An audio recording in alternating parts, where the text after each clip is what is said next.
دیکھیں مسئلہ یہ ہے کہ ہندوستان ایک بہت بڑا ملک ہے آبادی کے لحاظ سے، اور ایک بڑی تاریخ بھی ہے، اور ان کا اپنا ایک رائٹ ہے اپنے نظام کے تحت اپنے ملک کو چلانا. لیکن اگر وہ ڈیفائنٹ ہیں یونائٹڈ نیشن کے چارٹر، یونائٹڈ نیشن کے ریزولوشن، جنیوا کنونشن، تو پھر اس سے ڈیفینیٹلی ان کی بڑائی یا عظمت کے اوپر داغ آتا ہے. ہندوستان کی تاریخ یہ رہی ہے کہ وہ ہیجمونسٹک ڈیزائنز کے ساتھ وہ چاہتے ہیں کہ ان کی اجارہ داری ہو ساؤتھ ایشیا میں، بیکاز ہندوستان ایک بڑی ڈائیورسفائڈ سوسائٹی ہے، اور اس کی اسٹرینتھ اسی میں ہونی چاہیے کہ آپ سارے مذاہب کی، سارے لوگوں کی، ساری ریاستوں کی، یونائٹڈ نیشن کے چارٹر کی، پڑوسیوں کے حقوق کا خیال رکھیں. اور یہی رونا انڈیا کے اندر بھی سیم ایلیمنٹس رو رہے ہیں. اچھا جن صاحب I come back to you, this is very important point. میں اسی کے اوپر اپنا اگلا سوال امتیاز گل صاحب آپ سے کروں گی. انڈیا ابھی جیسے جن صاحب کہہ رہے ہیں کہ انڈیا کے اندر بھی ایسے ایلیمنٹس ہیں کہ جو ہندوتوا کا جو ان کا سارا ایک موومنٹ چل رہی ہے مودی صاحب کی، اور جو وہ کوششیں کر رہے ہیں، جو وہ کام کر رہے ہیں، اس کے اوپر بہت زیادہ ریزسٹنس ہے. آج کا بھارت مختلف لگتا ہے آپ کو؟ نہیں دیکھیے ریزسٹنس بالکل ہے، یعنی اس کے مزاحمت کرنے والے، لیکن ہمیں یہ بھی حقیقت ماننی چاہیے کہ وہ مزاحمتی قوتیں، وہ لبرل انڈینز جو ہیں وہ نسبتاً اقلیت میں ہیں، اور اگر اقلیت میں نہ ہوتے تو یہ بی جے پی کی سربراہی میں جو کوalition ہے ان کو 2/3 اکثریت نہ ملتی گزشتہ سال کے انتخابات میں.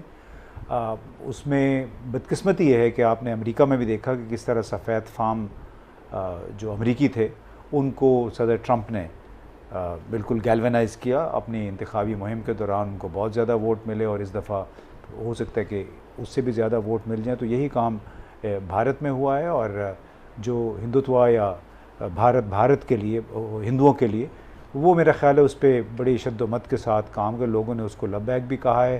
اسی وجہ سے چاہے وہاں پہ مسلمان ہیں، چاہے عیسائی ہیں، چاہے سکھ ہیں، وہ خود کو تھوڑا سا مارجنلائز سمجھتے ہیں، بلکہ مسلمانوں کے ساتھ تو بہت زیادتیاں ہو رہی ہیں.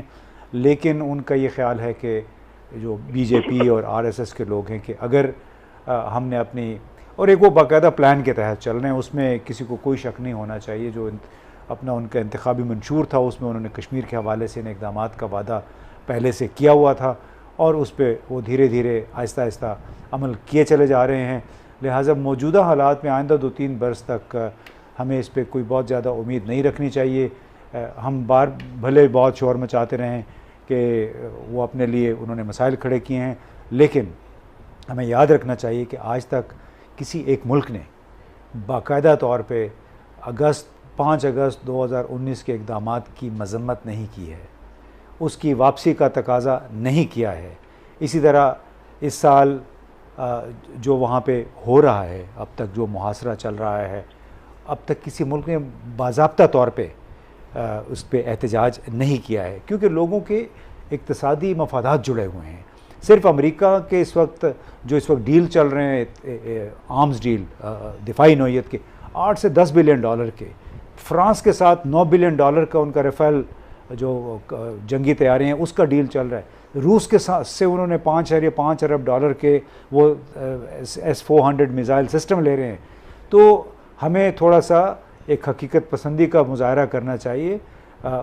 بھلے بھارت کو شامل کر دیا گیا ریلیجس فریڈم واچ لسٹ میں امریکہ کی طرف سے، لیکن وہ کوئی بائنڈنگ ادارہ نہیں، وہ ایک مشاورتی ادارہ ہے. وہ اپنے ایک رپورٹ دے دیتے ہیں. آپ کہہ رہے ہیں کہ اگلے 3 سال یہ اسٹیٹس کو ایسے رہے گا اور وہ اپنے ایجنڈے پہ عمل پیرا رہیں گے. نقوی صاحب آپ کو کیا لگتا ہے کہ کوئی ایسے حالات خطے میں تبدیل ہو رہے ہیں کہ جس کی وجہ سے بھارت کو لگے کہ امن کی طرف جانا چاہیے، کشمیر کے حل کی طرف جانا چاہیے؟ دیکھیے یہ آدمی اس وقت تو آگے کا جو تصور کر سکتا ہے وہی بات کی جا سکتی ہے.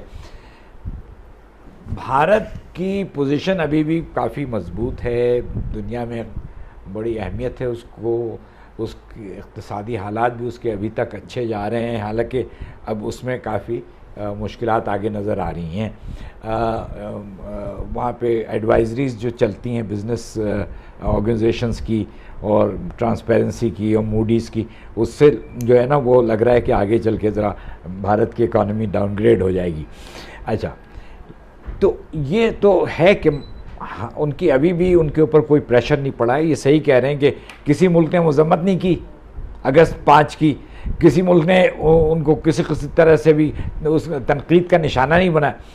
لیکن دوسری طرف, اور میں اس کا ذکر کرتا ہوں کہ بھارت کے ریاست کا کردار اور اس کی نوعیت بدل رہی ہے. وہ ایک سیکولر اسٹیٹ سے اب ہندو راشٹرا بن رہا ہے. جنرل صاحب, یہ حقیقت پسندی سے سوچنے سے مراد ہم کیا لیں؟ امتیاز گل صاحب کہتے ہیں کہ کسی نے ابھی تک باضابطہ باقاعدہ طور پہ نہیں کہا کہ بھارت نے جو غیر آئینی اقدام کیے ہیں کشمیر کے سٹیٹس کے حوالے سے وہ ان کو انڈو کرے, ان کو واپس لے. دیکھیں تنزیلہ, یہ امتیاز گل صاحب نے بڑی خوبصورتی سے پریویلنگ انوائرمنٹ کا احاطہ کیا ہے, ویری ریئلسٹکلی. لیکن دی پوائنٹ از کہ اس اسٹیٹس کو توڑنا کس نے ہے. پوائنٹ یہ ہے, ہمارے لیے یہ چیلنجز ہیں کہ انڈیا ایک بڑا ملک ہے, وہ ایک بڑی منڈی ہے ان کے, اور یونائٹڈ نیشن جو ہے وہ بالکل ٹوسٹس ادارہ بنا ہوا ہے اور سپر پاورز کے اپنے انٹرسٹ ہیں. نو یہ گراؤنڈ ریالٹیز ہیں جن میں ہم نے آپریٹ کرنا ہے.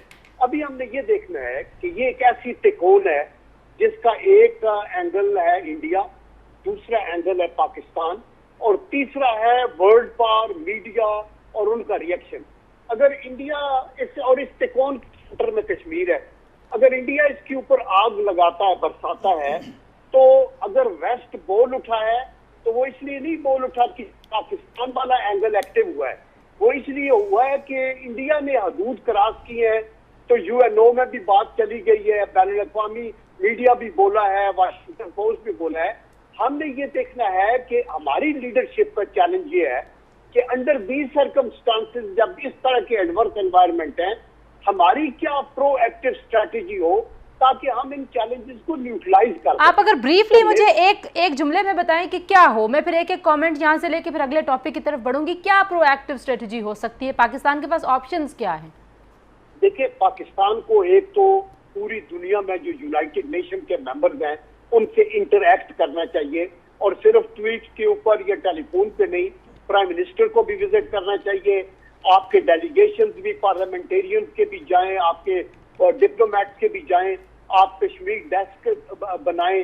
آپ میڈیا کے اندر ایک آپ کی بڑی پرو ایکٹیو ایک پالیسی ہونی چاہیے. آپ یونائٹڈ نیشن کے اندر اپنے فرینڈ صرف P5 کنٹریز کے پیچھے نہ پھریں, جو افریقہ میں, ساؤتھ امریکہ کے اندر, آپ کے ساؤتھ ایسٹ ایشیا میں جو ممبرز ہیں, جو یو این کے ممبرز ہیں, ان کے ساتھ آپ اپنا کیس لیڈ کریں تاکہ کل تک اگر آپ ادھر جائیں تو آپ کے کوئی ووٹر ہو, کوئی آپ کے سپورٹر ہو وہاں کے. ٹھیک ہے, آپ کہہ رہے ہیں کہ سپورٹ آگے بھی صحیح. ذرا ایک کامنٹ کشمیر پہ یہاں سے بھی لے لیں جی. کیا آپشنز ہیں امتیاز گل صاحب؟ پاکستان کے پاس کوئی آپشن نہیں ہے. کوئی آپشن P5 مطلب جو 5 بڑے مستقل ممالک ہیں سیکیورٹی کونسل کے, 4 انڈیا کی جیب میں ہیں, چاروں کے ساتھ بڑے بڑے وہ ڈیل اربوں ڈالر کے وہ سودے کر رہے ہیں. اور یہ جو ایک نوشن ہے کہ چونکہ نیو یارک ٹائمز میں, واشنگٹن پوسٹ, بڑے بڑے اخبارات میں یہ کیمپین چل رہی ہے بھارت کے خلاف. دیکھیے, اخبارات, میڈیا جو ہے وہ جیو پالیٹکس سے جڑی ہوئی پالیسیاں تبدیل نہیں کرتا. وہ شور مچائیں گے لیکن ان کی وجہ سے ریاست کی خارجہ پالیسی اور ریاست کی جو سیکیورٹی پالیسی ہے وہ تبدیل نہیں ہوتی. New York Times, Washington post نے بہت شور مچایا ٹرمپ کے افغانستان سے انخلا کے خلاف, بہت آرٹیکل چھپے ہیں اس کے, اور بہت ساری ریسرچ رپورٹس آئی ہیں اس میں.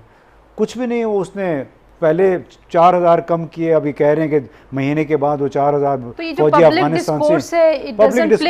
دیکھیے جی, اٹس آل اباؤٹ اکانومی, اقتصادی مفادات ہیں. اگر آپ کے پاس پیسے ہیں, انڈیا ان کو پیسے دے رہا ہے, وہاں سے اسلحہ لے رہا ہے, وہ کیوں بولیں گے؟ مجھے خود اسلام آباد میں بیٹھ کے غیر ملکی سفیروں نے کہا ہے کہ جی ہم کیا بات کریں, ہم نے $2 ارب کا بھی ڈیل کیا ہے, $3 ارب کا 2 سال پہلے کیا تھا, لہٰذا ہم کیا بات کر سکتے ہیں. تو ہمیں تھوڑا سا یہ سوچنا پڑے گا کہ ہمارے اپنے ملک کے اندر جو کشمیر ہے نا, ہمیں اس کو بچانا چاہیے. جو کشمیر بنے ہوئے ہیں مختلف علاقے, ہمیں ان پہ طرف توجہ دینی چاہیے. انٹرنلی ہمیں خود کو مضبوط بنانا چاہیے. یہ جو سو دس از دا اونلی آپشن کہ آپ انٹرنل اسٹیبلٹی کو لے کے آئیں گے تو شاید آپ کی بات بھی, اور یہی بات ہمیں چین والے بھی کہتے ہیں.